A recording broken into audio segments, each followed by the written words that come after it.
Welcome everybody to the grandest of reviews for the grandest of campaigns. Indeed, the Grand Campaign and the entire Battle for Greece DLC in general are very unique additions to the AoE2 cinematic universe, and it's going to take a good long video, or couple of videos, to break down my thoughts on it. So first things first, what is the Grand Campaign? The Battle for Greece DLC departs from the traditional post-DE expansion structure in that it exists as its own separate data mod, much like Return of Rome. And despite also taking place during antiquity, Battle for Greece is unlike ROR in that the three civilizations added, the Athenians, Spartans, and Achaemenid Persians, are fundamentally based on AoE2 design as opposed to AoE1. Now these civilizations are still quite different to those in the main game, as the different time period has most of the units and technologies reskinned and or renamed to better fit the ancient time period. That, alongside the more out-there design of the new civilization bonuses and unique units, mean that these new civs are tailored to the campaigns rather than multiplayer, and indeed none are available for ranked play. That brings us to the Grand Campaign, which serves as the core gameplay experience for Battle for Greece. Just as the new civilizations serve as a spin-off of core AoE2 gameplay,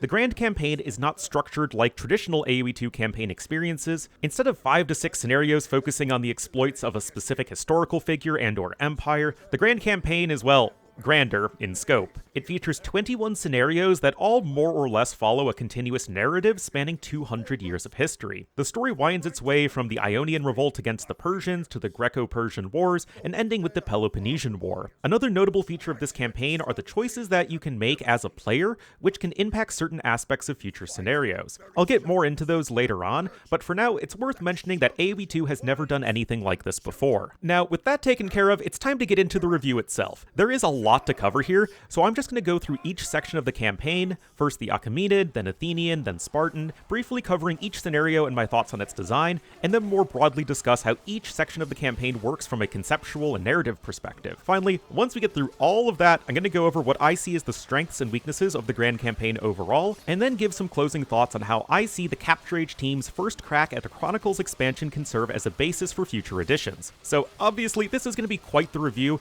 and I am going to be splitting it into 2 videos, so be sure to leave a like if you found this first part interesting, comment on what you think of the Grand Campaign, and be sure to subscribe to the channel for tons more AoE2 content. Now, without further ado, let's get into the campaign. Alright, so the first section of the Grand Campaign features the Achaemenid Persians, recounting the story of Artaphernes, brother to King Darius and satrap of Lydia, and his campaign against the Greek Ionian rebels. This is already an interesting choice of subject matter, as Persian history is going to be less familiar to most Western players than Athenian or Spartan history. That said, the Achaemenids are the most versatile of the new civilizations, and are therefore perhaps the most beginner-friendly. Even as you click the first scenario, you are introduced to a new animated style of scenario intro, which features cool images of the scenario subject matter in the style of ancient Greek pottery.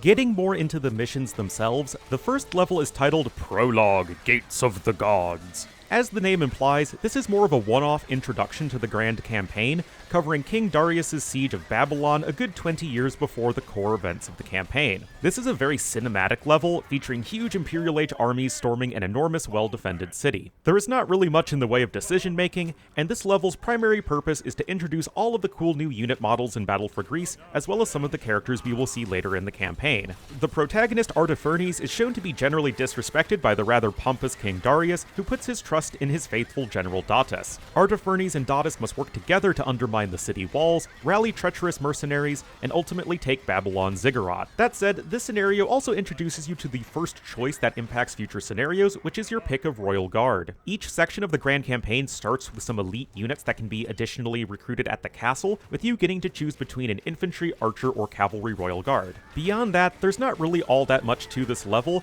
but I can certainly appreciate a big cinematic intro to an extended campaign. Fast forwarding 23 years later to 499 BCE, the second scenario is Greeks bearing gifts. Artaphernes now finds himself in the comfortable, if not rather inglorious, role of satrap of Lydia, making him essentially the governor of the eastern Ionian coast in modern-day Turkey. Although part of the Persian Empire, this region is home to numerous Greek settlements, one of which is the city of Miletus. Miletus is ruled by Aristogoras, who is portrayed in this campaign as something of a grasping, incompetent buffoon. Nevertheless, Aristogoras convinces Artaphernes Artafernes to bring him the necessary supplies to invade and conquer the island of Naxos in the name of the Persian king. Safely escorting the supply shipments to Miletus forms the essential gameplay of this scenario, as the carts come from all corners of the map, and if you're not careful, they will be picked off by bandits. This is another no economy scenario, as you just have to split the few archer and cavalry units you can train to protect the incoming supply caravans. You do get another choice, however, which is your first aura buff. If you tribute resources to the local oracle, she will grant you the choice of giving Artafernes an aura buff to either infantry, archers, or cavalry. These aura buffs persist in future scenarios and can be upgraded up to 3 times. Each section of the Grand Campaign has its own aura buff quests for their respective protagonists. Anyway, once Aristogoras assembles his huge fleet, he sails off to invade Naxos, with your task being to destroy your shipyards. Unfortunately, even as you are successful in your task, Aristogoras gets his butt kicked by the people of Naxos and retreats, wasting all of those supplies you worked so hard to get for him. Things really start to heat up in the third scenario, the Ionian Revolt. Rather than face the great king's displeasure, Aristogoras decides to lead the Greek settlers in an open revolt against their Persian rulers. With the help of Datis, it is Artafernes' job to put down these rebels. This is your first true build and destroy scenario, as you start with a small camp to the north, Aristogoras has a camp to the south, and you have 9 Greek villages between you. Your task is to secure control of all 9 by protecting the towers of the loyal villages and destroying the towers of the rebel villages to bring them back into the fold. Each of these villages also provides a separate military boost, which is yours only as long as you have control of that village. There is also another very simple aura quest, which can stack with the previous one to start getting some truly overpowered units. Once you control all of the villages, you can take the fight to Aristogoras himself and kill him, even though he somehow escapes. Alright, so this mission is really your introduction to the Achaemenid civilization, allowing you to use your specialized TCs and create the army of your choice. You are restricted to the Castle Age, but you can achieve a full 200 population. The 200 pop limit honestly feels like massive overkill, and one of my critiques of this DLC is that you are given the ability to build up an enormous, unstoppable army in every single build and destroy scenario of the campaign. Also, more specific to this scenario, the extra bonuses from the towns feels like massive overkill, as your army is already good enough with your aura bonuses. It makes the scenario feel a bit too easy and overly complicated. Nevertheless, the basic gameplay is perfectly fine. With the rebellion in full swing, Artafernes finds himself on the defensive in the 4th scenario, a city ablaze. The capital of Lydia, Sardis, is ransacked in a surprise attack by Aristogoras, and Artafernes and Datis must literally and figuratively put out all the fires and retake the city. You begin with only control of the city's acropolis, and must fight your way through the city to reassert control over the various districts. Another no-economy scenario, a city ablaze puts you on a timer to quickly but safely march your way through the city to retake those various districts back from the Greek rebels. The catch here is that since Sardis is, on fire, you cannot walk through the alleyways or your units will take damage. You are given objectives to take back each district, with each having their own specific timer that you have to secure before they burn down. These districts will provide you with resources and production buildings that you need to build up your army. Once you have reclaimed control of the city, you have to march outside to meet Aristogoras in battle again, and once again kill him without somehow killing him. Alright, so a city ablaze is a pretty neat A to B scenario in my opinion. Settings, themes, and dialogue are all the strong points of this whole DLC, but rushing around to put out the city's fires and retake control from the Greek rebels feels especially on point. There are also some implications in future scenarios based on what you're able to save in Sardis, and these will provide you with small bonuses in the next scenario. To be honest, I'm not actually sure what these are, but this is a recurring trend in the DLC that we will get to in due time. Still, a solid scenario here. With Aristogoras the twice killed on the run, Artafernes and Datis must hunt him down in the 5th scenario, Chasing Smoke. Entering the region just ahead of the Greek army, which is marching towards the city of Ephesus on the coast, you have little time to prepare an ambush. There are several sites marked out on the map, which can be requisitioned from bandits by politely asking them to leave. Shortly afterwards, the Greek army shows up, and it is huge. You have to whittle down the soldiers by using arrow volley ambushes and rock slide traps. These will not wipe out the entire army, but if done correctly, it will make a big dent in their numbers. After the army is passed, you would gain control of a nearby village, and a very straightforward build and destroy scenario begins in earnest. There really isn't much left to this level. You don't have access to the Imperial Age, but you do get a full 200 population. This is the first time you have access to the sea, and the bounty of fishing must be weighed against going up against the Greek navy. Speaking of which, side quests. In this scenario, you can defeat the Athenian navy, destroy convoys escaping the city, destroy resupply caravans trying to enter the city, take out some Greek strategoi, help Artemisia get her horse back, and do another aura quest. Artemisia is an interesting character that is featured later on, a warrior princess that helps out the Persians, and the aura quest is certainly useful. Other than that, all those side quests feel a little overblown. It's not clear what is especially important about any of them. Your core gameplay doesn't change, it's just more stuff you can destroy. Makes an otherwise very simple back half of the scenario seem more intricate than it really is. At long last, you were able to corner Aristogoras back in his home city of Miletus, where all of this nonsense began in the 6th scenario, Death to Traitors. This is a huge scenario for the finale of the Ionian Revolt arc, featuring a lot of moving pieces. First things first, you start with a small camp to the north of the map, with Queen Artemisia's forces occupying a fortified city to the west of your position. Miletus itself lies to the south, across a couple of rivers and boasting nigh unbreakable walls. The Ionian fleet is also harbored on a small island just to the west of Miletus, and will have to be dealt with to begin the siege. You now have access to the full 200 pop post-Imperial Age army, and tons of space to build up your base. Aristogoras controls a few nearby military camps, but they can be dealt with rather easily. This leaves you plenty of time to take out the navy, part of which can be bribed to sail away. Once you have the waters cleared for Artemisia, you have to send a bunch of troops to the south of the map to begin the siege. To get there, you have to pass by a few nearby towns, but these will either not attack you or put up such a feeble resistance that it won't matter. There are some choices thrown in. You can help a town deal with some troublesome mercenaries or conquer the town for those mercs. Then there's a temple that you can either destroy to demoralize the Greeks, but then that will make another small town angry. Regardless, at this point you'll have tons of resources to build a forward base, Artemisia will get her sappers going, and you really shouldn't have any difficulty steamrolling Aristogoras' forces until you can eventually find and kill the man himself. As expected, he goes out like a champ with some memorable dialogue. Okay, so there is a lot to this very long scenario, and although I think the idea is there, I feel like there's a lot of room for improvement in the execution. By this, I mean that helping Artemisia defeat the Ionian navy so she can set up her forces, fighting and bargaining your way to the countryside on your end, and then eventually getting your armies together to besiege Miletus is all really cool. The issues come in the form of lacking difficulty and pacing. You have so much room to build up and are under so little pressure from the land that it's not really a challenge to take out each of the military camps. Aristogoras doesn't send any army at you from the city itself, so there goes most of the pressure there. Your camp is so far inland that losing water doesn't really mean anything,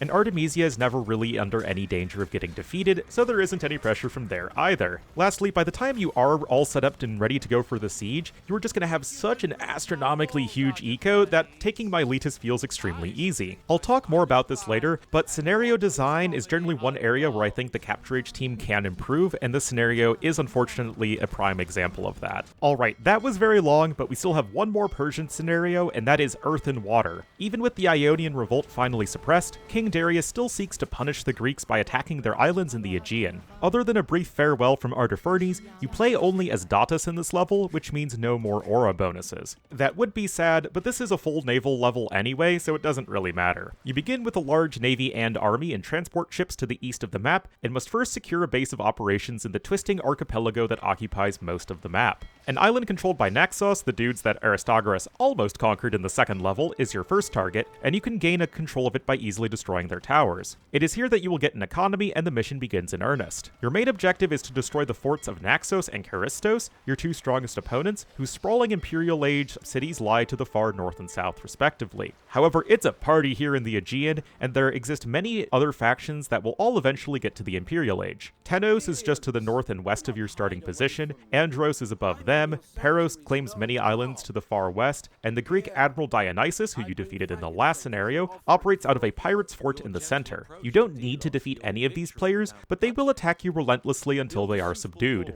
The cool mechanic by which you can do that in this level is via a diplomatic embassy. Basically, you can pay a ton of gold for a fragile ambassador unit, and if you send them to an island's temple, they will submit. Artemisia also makes another appearance, and her aid can be acquired by helping her conquer an island. Oh yeah, and just to spice things up, Charistos eventually builds a wonder, putting you on a clock. Okay, so in contrast to the last mission, I think that the final Achaemenid scenario is a ton of fun. I know full naval levels aren't to everyone's taste, but the devs spent a lot of time doing a naval rework for this DLC, so it only feels appropriate to have at least a few levels to focus on all of these new units. But to me, what ultimately makes this level engaging is that you really are attacked constantly by your enemies, and it requires either scouting and sneaking to get the ambassadors to the various temples, or just strong macro and determination to conquer the islands outright. You are somewhat pressed for resources and need to control the extra islands to secure more income, and the wonder provides even more pressure to the player. A really fun way to end our Persian adventure all around. So now that we've gone through all of the scenarios individually, let's take a step back and look at the broader aspects of this section of the DLC, such as story, characters, level cohesion, etc. I know I've had my fair share of critiques in this section of the Grand Campaign, but this is where we can sing some praises. The whole structure of this campaign is unlike anything we've seen in AoE2 so far, and I've gotta say, the Grand Campaign does an amazing job of blending real history with compelling characters and dialogue. I'll talk more about the Athenian and Spartan narratives and characters in their respective sections, but just know that this is perhaps the biggest strength of the DLC. In our Achaemenid opener, we are introduced to the Persian Empire at its strongest, with huge forces crushing the mighty city of Babylon. Artaphornes is everyone's depressed and belittled middle manager bureaucrat, Datis is the star child, and King Darius is a grumpy and self-serving boss. All of the characters are relatable and nicely set up the main part of the story, the Ionian Revolt. Aristogoras is honestly a gem of a character and one of the most genuinely memorable historical figures in all of AoE2. His combination of confidence and incompetence is always funny, and defeating him after he has eluded you for several scenarios is quite satisfying. The entire arc ending with Datis and his punitive expedition into the Aegean ties nicely into the next section of the campaign, and at a very basic level, this progression makes sense. However, I will say that the scope of the scenarios do feel a little off, by which I mean that it feels like you get to 200 population too quickly, and this necessarily makes all of the scenarios feel huge in scale. In particular, the 5th and 6th missions feel very samey. Yes, I know you get to Imperial Age in one of them, but everything from the map design to the objectives feels like the same thing. Meanwhile, the 4th and 7th levels feel the most interesting to me, introducing new mechanics and challenging objectives. All of this is to say that, although the gameplay wasn't the strongest at times, the story of Artaphornes, Aristogoras, and the Ionian Revolt is still quite memorable thanks to its characters and story, and nicely sets up the rest of the Grand Campaign. Our second act in the Grand Campaign flips the story and continues the Greco-Persian Wars from the Athenian perspective. Featuring 8 scenarios and a wide array of heroes, this is probably the meatiest section of the Grand Campaign, and highlights some of the time period's most famous battles. Generally, you follow Themistocles and his rise to power against his rival Aristides, and their eventual combined efforts to create the Delian League and drive out the Persians, finally ending with the beginning of the Peloponnesian War. We start this section off swinging in the 8th scenario, the Battle of Marathon. Datis and the Achaemenids have landed in Eritrea, and all the Athenians can do is watch the Persian army crush their allies while they prepare to meet the invading force head-on at Marathon. Right off the bat, you are introduced to Themistocles, who is presented as a conniving, underhanded, and snarky outsider who seeks to protect Athens by any means necessary. He is then juxtaposed against the erudite and uptight statesman Aristides, with the two men vying for influence among the generals of Athens. That said, Miltiades is the supreme commander of the Greek forces, and he charges Themistocles, aka you, with gathering as much support from the areas around Athens as possible for the big battle. This brings us to the bulk of the mission, which is another complete as many quests as possible within the time limit, in a similar fashion to Jadwiga 6. However, unlike the Battle of Grunwald, you have no economy whatsoever in this mission, which in part makes it feel a bit like Genghis Khan 1. Speaking of Genghis Khan 1, Ornlu the Wolf gets a shout out in this mission as you have to slay the great wolf Ornucles for one of the towns, and yes, I am not above thinking that was awesome. Beyond that, this is an enjoyable scenario as you are really challenged by time and resources to scour the countryside for any extra troops you can find. Once the Persians are done sacking Eritrea, you have to meet up with Aristides, Miltiades, and the rest of the Greek forces at Marathon where, if you have done enough of the quests, you'll be victorious against the Persians. Taking place several years after Marathon, the second scenario, Raise the Sails, explores the beginnings of the Athenian navy. Themistocles, wary of the Persians attacking again,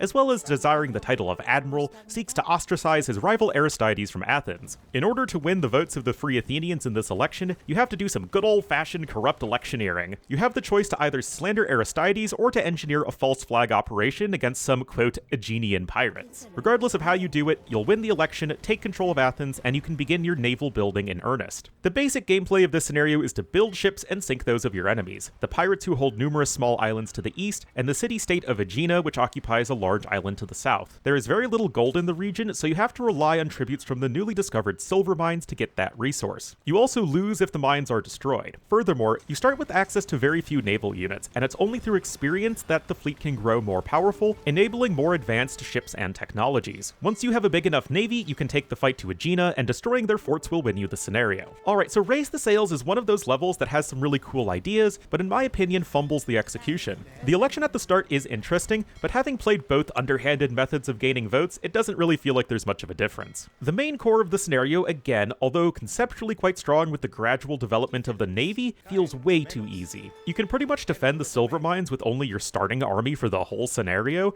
and you can research so many extra campaign-only naval technologies that your navy not only becomes powerful, but ludicrously so. There are also some side objectives with Eritrea and Corinth that I'm not exactly sure how they help you at all that much. Still, this is an idea that the Capture Age team can build on. Oh boy, the hot takes continue, perhaps more than ever, in the 10th scenario, the Hot Gates. Taking place a few years after the construction of the Athenian navy, King Xerxes and the Persians renew their invasion of Greece, and the various Greek city-states have to join together to fight their common enemy. In particular, Themistocles, a returned from exile Aristides, and the Aegean admiral Polycritus take the Athenian navy to hold off the Persians at the Strait of Artemisium, while the Spartan king Leonidas takes his soldiers to defend the mountain pass of Thermopylae. The first part of the scenario is the Battle of Artemisium, where your Athenian fleet must hold off the Persians alongside Queen Artemisia for as long as possible. You have no economy and only possess a few docks with which to train ships. After a certain interval, the Persians attack both your docks and to try and force your transports through the strait. You have to defend both areas as best you can until eventually they fall back. You get a short respite to heal your ships before the whole process starts again. You'll have to do this a few times before eventually losing everything.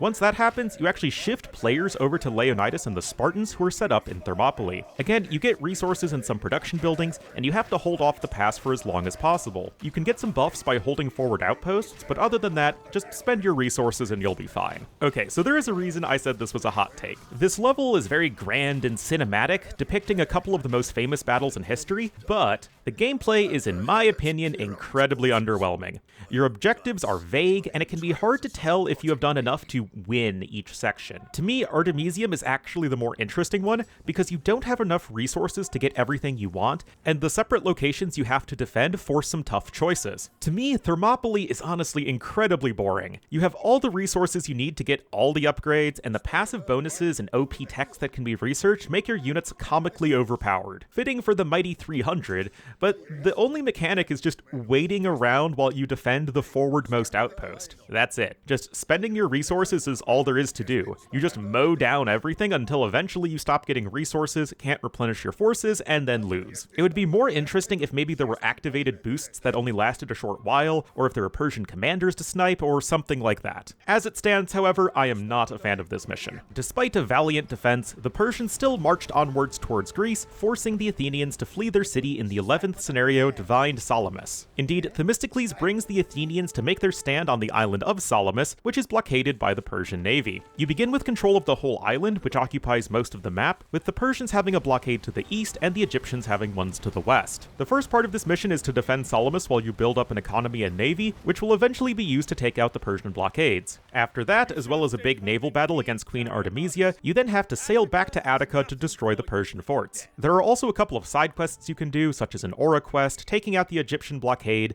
defeating the Persian naval commanders whose ships patrol the sea, and to destroy the Persian military camps. Yeah, this is again not my favorite scenario in the world. And again, it's just way too easy. The Persians only attack you with castle-age ships, so there is no real threat to the castle that you need to defend. There's very little in general that stops you from freely booming to 200 pop post-Imperial Age, which leads to you being able to easily defeat the Persian blockade without even scouting the rest of the map to do the side quests that also don't matter that much. This is another scenario where you can research a bunch of OP extra dock techs, which makes your post-Imp navy even more ridiculous against your primarily castle-age opponents. Artemisia is the only one who is in the Imperial Age, but she won't attack you until you've already broken the blockade. Just no real challenge and not enough of a reason to do anything other than just patrol directly towards the enemy. With the Persians reeling from their failed invasion of Greece, you get to take the fight to the Persian Empire in the 12th level across the wine dark sea. In particular, Themistocles and his Athenian cohorts seek to take the lucrative and strategic island of Cyprus with help from the Spartans. You begin the scenario by landing your army to the far west of the island, where both you and the Spartans have military camps already set up, but no villagers or town centers. In this scenario, to gain economy, you have to take the Cypriot towns and cities one by one. Basically, the entire map is dotted with these settlements, and they belong to numerous Cypriot factions, all of which hate you. Each settlement will give you a different resource, with your ultimate goal to be to take 4 of the larger cities, each of which is home to a fort. Queen Artemisia also makes her final appearance, as she will eventually land with a big army to take the fight to you. Okay, so again, this is another level that has interesting ideas that aren't executed as well as I think they could be. Having to take the cities one by one to slowly increase your income is a perfectly fine mechanic that feels appropriate for a conquest far from home, but the resources come in quite slowly, and the Cypriots counterattacking villages to reclaim control is pretty annoying. I say annoying and not challenging because you need to have your entire army together to take each major city, so you can't really spare any troops to defend each town you conquer. You just have to walk back and conquer it again. This is another instance where your army can also just be ridiculously overpowered, and you can end the scenario with a monumentally huge KD. Still, being able to order around an angry and arrogant Pausanias and the Spartan army is pretty fun. The relic side quest actually gives you an interesting choice, with you being able to give it to either the Cypriots or to Pausanias. Again, I really want to underscore that I don't think these scenarios are fundamentally bad, I just think they could use some refining. Alright guys, I know it's a bit awkward to end the video in the middle of a campaign segment, but this was the best way I could find to split the review in two. The next and final section will be uploaded tomorrow, aka the day after this video goes live. Before I go, I do want to thank my Patreon subscribers who help me make content like this, with Dan and Jared in the Great Wolf tier, and Carolyn, Dieter, Liquid Egg Product, Rairu, and Tandoori in the Dire Wolf tier. As always, thank you all so much for watching, and I'll see you guys next time.